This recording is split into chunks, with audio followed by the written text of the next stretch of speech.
ajandaha maanta waxaan ku diidanahay in laga doodo waa mid ka hor imaanaya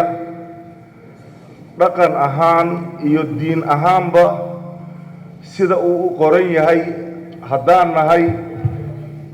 golihii shacabka Soomaaliyeed ee wakiilka kaga ahaa ee ku dhaartay ilaalinta diinta Islaamka aan anaga rumaysanahay iyo dhaqanka suuban ee anaga aan ka tarjumayno ee ummadda Soomaaliyeed noo wakiilatay ilaalintiisa halkan waxaa ku qoran oo ajanda noo ah mashruuca dambiyada galmada mashruuc galmo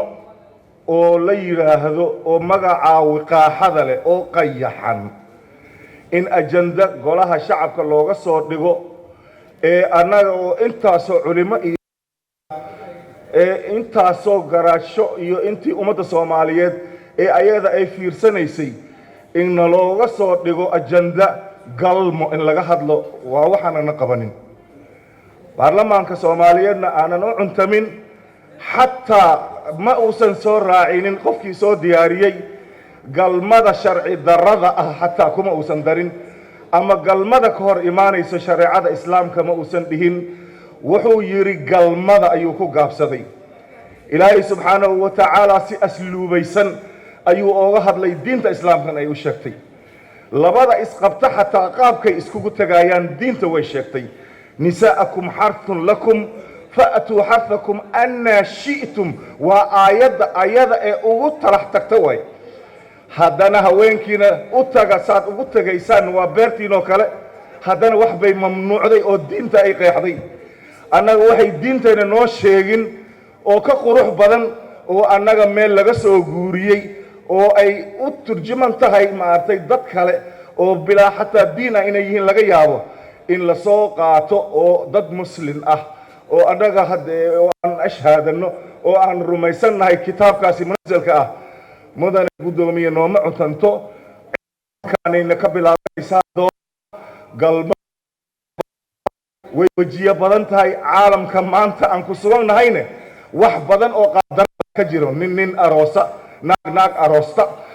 balaayo kale isu tagta qashin iyo quran baa ka buuxa annaga himaayatan liislaamina wa diinina wa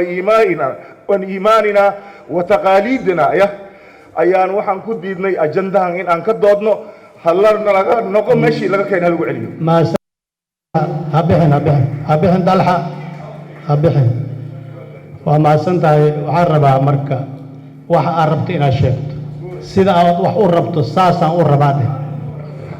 waa maasantahay gudoomiye waa sida wax u rabto sheeg horta ereyga galmada waa inuu meesha ka baxa doodna ma galo oo asaga waxaan rabaa asnaysan wax yar dalxa mashruuca waxaan dhihi lahaa mashruuca faldambiyeed mashruuca fiir waxaan dhihi lahaa aniga mashruuca xadgudubka ku ah ma garatay shariicada islaamka maasan tahay waxa gebigiisaba horta meel laga galo iyo meel laga saxo male waa bataatan ba in la celiyaa waa maasan dalxa maasan tahay wax yar waa maasan